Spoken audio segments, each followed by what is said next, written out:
Bonjour à tous, merci de nous retrouver pour ce nouvel hebdo. Nous sommes au salon Habitat et Bois, c'est une tradition. Tous les ans, il y a des tas de choses à dire. La construction, ça ne s'arrête jamais. On va en parler tout de suite.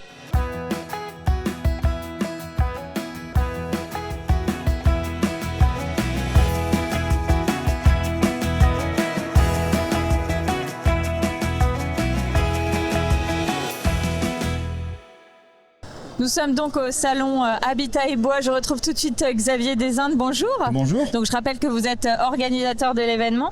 C'est une édition particulière cette année. C'est la première fois que ce salon se déroule en l'absence de son fondateur Jean-Claude Dubos, qui est décédé récemment. Oui, absolument. C'est lui qui avait fondé le salon donc en 1980 et qu'il a animé jusqu'en 2013, la date à laquelle on a repris l'entreprise avec sa fille.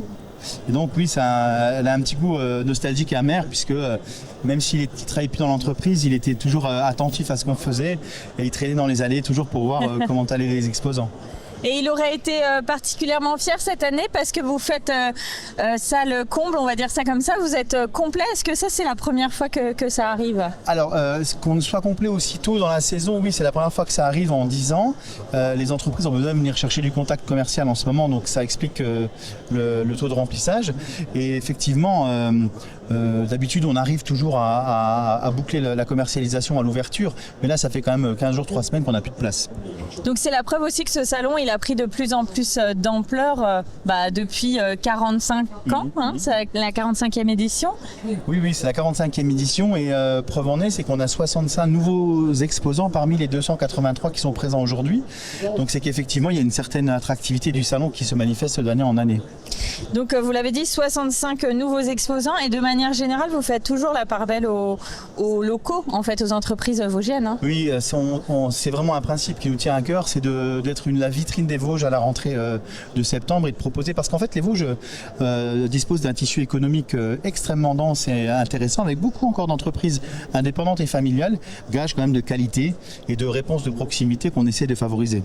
Donc toujours de nombreuses choses au programme, comme tous les ans. Il y a l'atelier Touchons du bois dont on va reparler pour le coup dans une 3e séquence. Il y a aussi toujours la présence du stand Fibois pour la filière bois. Alors comment elle se porte cette filière bois là aujourd'hui? Elle a besoin de main d'œuvre. En fait, elle se porte bien, mais aujourd'hui, alors dans le bois, mais comme dans d'autres domaines d'activité, on a cruellement besoin de bras et de compétences. Il y a un creux démographique que tout le monde va constater, puisqu'on cherche du monde partout et dans tous les secteurs d'activité. Mais dans la filière bois, c'est d'autant plus important qu'il y a des beaux métiers à conserver. Aujourd'hui, la filière bois, c'est quand même 20 000 emplois en Lorraine, enfin anciennement la Lorraine, et c'est une filière d'excellence qu'on ne peut pas exporter à l'étranger. Donc les emplois sont sur le territoire et ils restent. Ça c'est très très important je pense. Donc on a mené aujourd'hui une opération de renseignement sur les formations, notamment sur le stand. Donc il y avait pas mal de gamins qui étaient conviés d'autres établissements scolaires pour venir découvrir les métiers du bois. On sait la filière bois était sous tension il y a quelques temps. Bon, c'était suite au Covid, mais ça va mieux. Oui, il y a un peu moins de problèmes d'appro, clairement. Aujourd'hui, la problématique se pose plus dans la promotion immobilière et la construction neuve. On sait que l'effet conjugué des tarifs bancaires, un petit peu de la difficulté d'accès au crédit fait que on a moins de permis de construire qui sortent de terre actuellement. Et ça, c'est un vrai problème parce que ça veut dire que toutes les entreprises qui ont construit leur activité sur la construction individuelle notamment, c'est compliqué. Là, je dirais pas ça de la rénovation ou de l'extension, mais pour les entreprises qui font que de la construction et que du neuf, aujourd'hui c'est dur.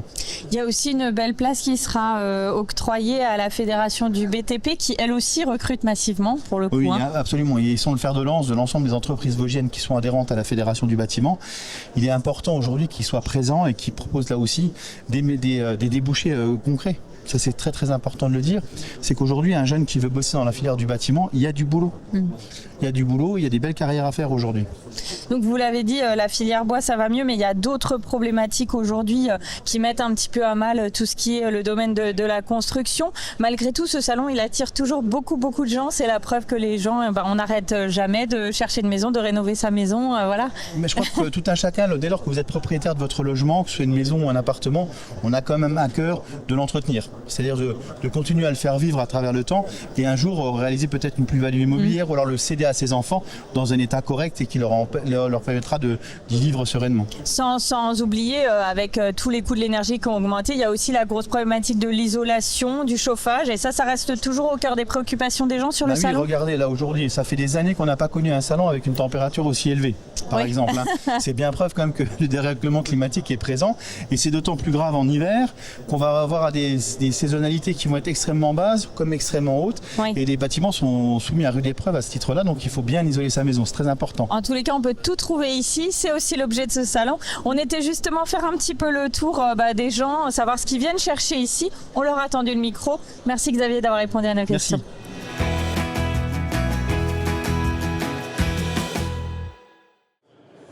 Intéressé à quoi en particulier alors? Un peu à tout, on a regardé les poêles à bois, on a regardé, voilà, mais c'est juste pour voir. Ouais. Une extension d'une maison en bois, donc voilà. Vous venez chercher des idées? Non, un fabricant. On cherche mais on n'arrive pas à trouver un coin repas de cuisine. Voilà, c'est pas évident. Pour l'instant on est au chauffage au bois à plaquettes déchiquetées et puis voilà, on essaye d'être un peu autonome. On est venu chercher pas grand-chose, on est surtout venu se balader. Mais il y a quand même des choses intéressantes, le photovoltaïque notamment. Vous êtes venu chercher quoi? De l'outillage pour le travail du bois, pour un passionné du bois. Tous les ans, on repart avec quelque chose. L'année dernière, on est reparti avec un poêle cheminée. On a acheté un spa, on a acheté des matelas. Là, rien de particulier cette année? Rien de particulier. On a décidé d'être raisonnable. Mais enfin, le salon, on n'a pas fait le tour. Hein.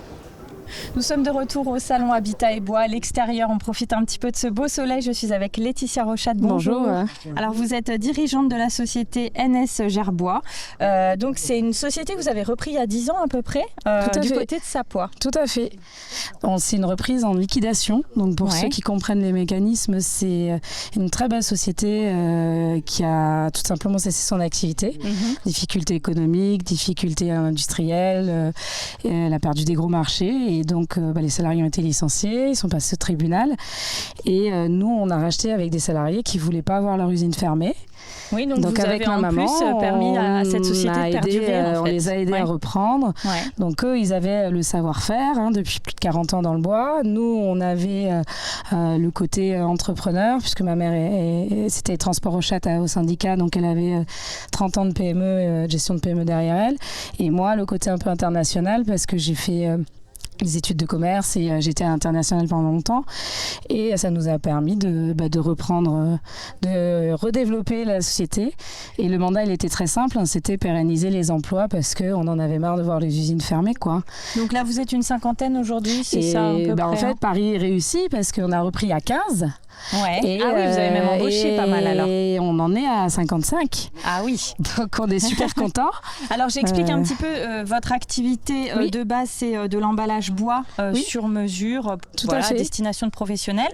Et là depuis un an, vous vous êtes lancé aussi dans la construction bois modulaire, je ne sais pas comment on dit. Modulaire, oui. Modulaire. Alors expliquez-nous déjà un petit peu ce que c'est pour qu'on comprenne. Alors moi, je suis convaincue, avec toute mon équipe, que l'habitat va changer, que les modes de fonctionnement changent. Ça doit être évolutif, ça peut être permanent et durable, comme ça peut être aussi amené à bouger et à changer. Et donc, dans ce constat-là, on s'est dit qu'est-ce qu'on peut faire, nous, pour améliorer les choses et pour proposer des solutions. Et comme on a vraiment l'habitude du travail du bois, de l'industriel, on s'est dit, mais en fait, on va tout faire chez nous. On va tout maîtriser de A à Z et on va proposer une solution clé en main. Donc, ce qu'on vend, c'est pas un module de 6 mètres par 2,50 mètres. Ce qu'on propose, en fait, c'est un vrai management de projet. On a un acheteur bois en forêt. On définit le projet avec le client. On va chercher le bois en forêt. On le coupe, on le scie. Et vous l'assemblez dans vos ateliers? On l'assemble dans nos ateliers jusqu'à la pose de la cuisine, de la salle de bain. On peut même vous mettre la belle peinture, le beau truc qui vous va bien. On vous pose le tapis si vous voulez. Et l'idée, c'est ça en fait. C'est que quand on démarre le chantier le matin, Le soir, vous avez la clé, vous rentrez chez vous. Ah oui, c'est du rapide. C'est aussi ça l'intérêt de ce genre de construction. C'est exactement l'intérêt, c'est de travailler le projet tout en amont, de le penser en amont, de lever tous les obstacles avant. Et le jour de la mise en œuvre, en fait, si vous êtes bien préparé, vous avez quelque chose de nickel, quoi. Et donc de là, très on rapide. est à côté de votre stand, donc on peut voir le genre de produits que vous proposez. Alors finalement, ça s'adresse à qui et les gens en font quoi de ces modules? Alors, il y a tout un marché pour le particulier sur dans des extensions de maison, des bureaux qu'on peut mettre dans son jardin avec le télétravail, ça a explosé. Donc on peut vous faire ça, on peut faire des salles de sport, on fait plein de trucs. Et nous, on a un marché qu'on est en train de travailler, qui nous tiendrait à cœur aussi. C'est par exemple faire des crèches, des maisons de santé. Donc repenser le bâtiment tel qu'on le connaît un petit peu, sur des usages en commune rurale par exemple, où vous avez besoin de surface mais pas des grandes surfaces non plus, et il faut des mises en œuvre rapides, et puis dans des terrains pas forcément faciles.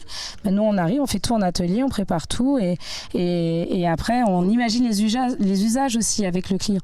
Et donc après vous le livrez et on le livre, et après la semaine d'après les enfants peuvent s'installer. C'est parfait. Merci beaucoup Laetitia Rochette d'avoir répondu à nos questions. Puisqu'on parle de ce genre d'habitat, je vous propose de parler des tiny house. On n'en est pas bien loin finalement avec votre activité. On était rencontré une société du côté de Gérardmer et on se retrouve juste après.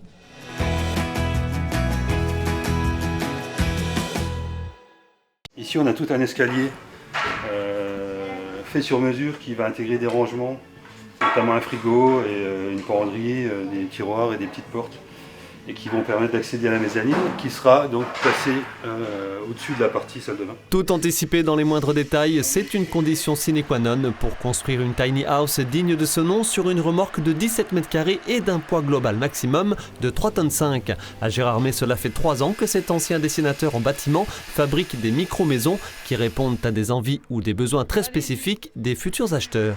C'est un projet de vie pour beaucoup et ils y tiennent, ils mettent beaucoup de cœur dans l'aménagement, ils réfléchissent beaucoup, ils font des dessins, ils font des schémas, j'ai pas mal de dessins qui ressemblent à des dessins d'enfants avec des crayons de couleur et tout ça. Donc c'est très réfléchi et la tiny leur correspond vraiment, quoi.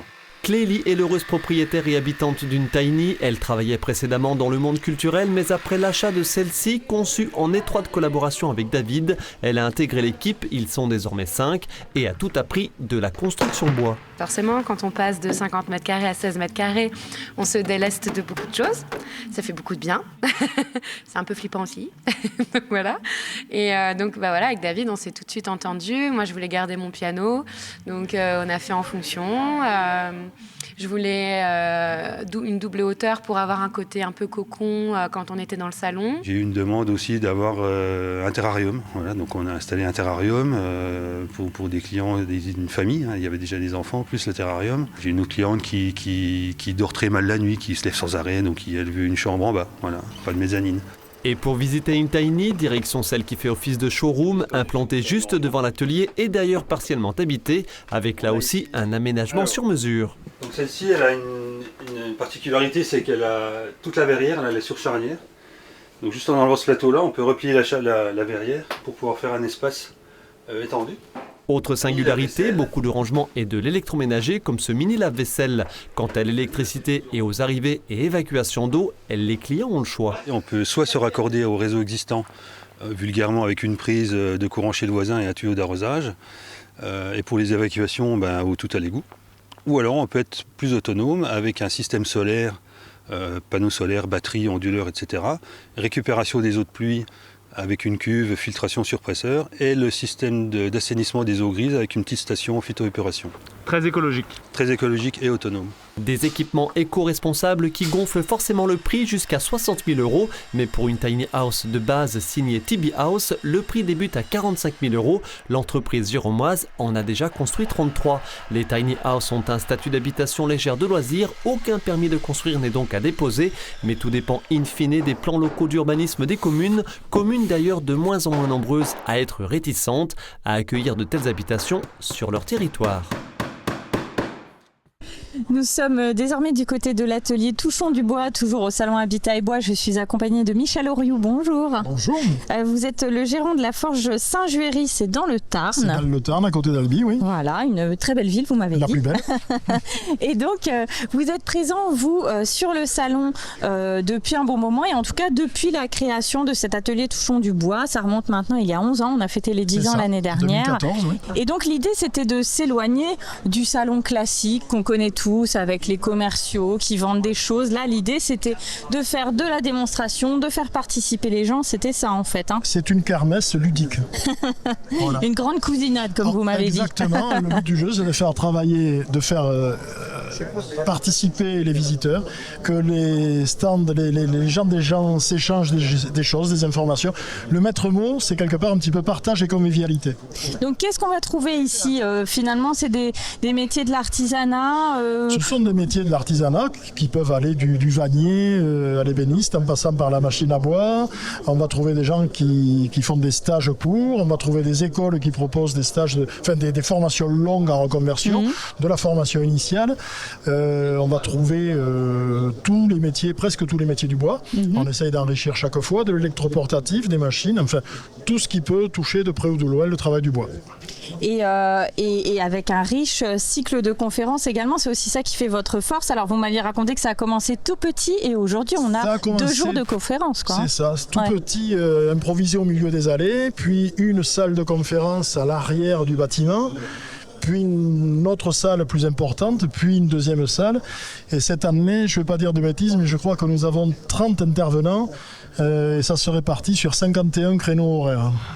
Et c'est vraiment ce qui fait un petit peu l'exception sur ce salon. On ne retrouve pas forcément ça ailleurs. D'ailleurs, vous avez des gens qui viennent de loin pour assister à ça. Des gens qui viennent de la France entière, de la région toulousaine, de Valréas, de Bordeaux, du Cher, des Bretons, qui traversent la France pour rester ici entre 2 et 4 jours.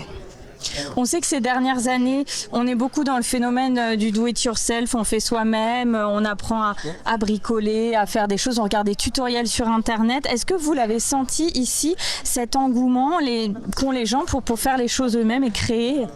Alors ça va plus loin que ça. Effectivement, vous avez très bien décrit la chose, mais en plus, il y a il y a le développement durable, oui, il y a cet aspect bien aussi. sûr. Travail du bois à la main, là si on reste sur juste le travail à la main, c'est aussi la sécurité, le plaisir, pas de poussière, pas de bruit. D'accord ? Et puis on a aussi un autre phénomène, à savoir que beaucoup de gens, par exemple, qui pourraient être au hasard banquiers, ingénieurs, ces gens ont besoin de créer. Oui. Et donc on le ressent très fortement et les gens viennent ici apprendre à travailler avec leurs mains, que ce soit d'ailleurs à la machine ou à la main. D'ailleurs on le voit, il y a plein de gens, c'est un peu dans l'air du temps, qui font des reconversions vers ces métiers-là en fait. Oui, on a je crois en conférence actuellement un physicien qui a fait une reconversion en passant en candidat libre son CAP, qui a monté son entreprise dans le travail du bois. Donc là, sachant que notre émission est diffusée samedi soir, est-ce que dimanche il y a une conférence particulièrement intéressante à venir voir? Là vous me prenez au dépourvu, il y a des conférences dimanche. Il faut que les gens regarderont le programme et ils vont se débrouiller. Les gens vont trouver des choses tout à fait intéressantes sans problème. En tous les cas, ça dure jusqu'à lundi, si je dis pas de bêtises. Alors le salon est ouvert jusqu'à lundi soir, mais les conférences s'arrêtent dimanche soir. D'accord, donc voilà. Ils ont toutes les clés en main pour venir passer un bon moment sur le salon. Et surtout, ils ont des salles de jeu où ils peuvent s'amuser avec les outils. Et ben voilà, je pense que vous les avez convaincus. Merci Michel Oriou d'avoir répondu à nos questions. On regarde les infos de la semaine.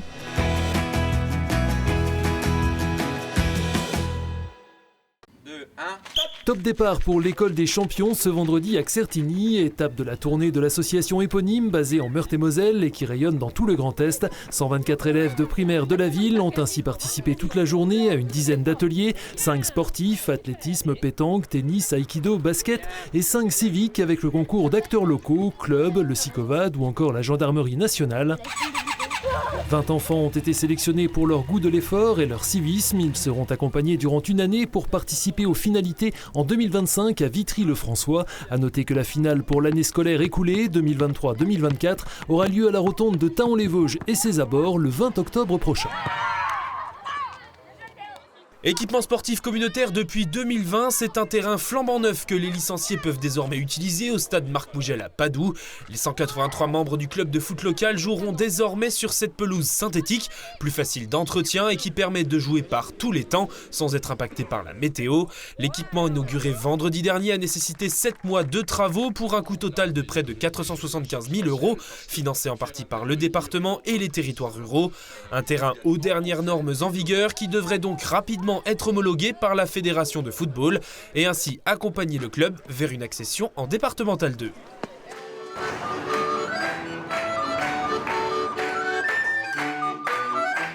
Une balade irlandaise jouée par 2 professeurs du conservatoire Gauthier d'Épinal pour lancer sa nouvelle saison.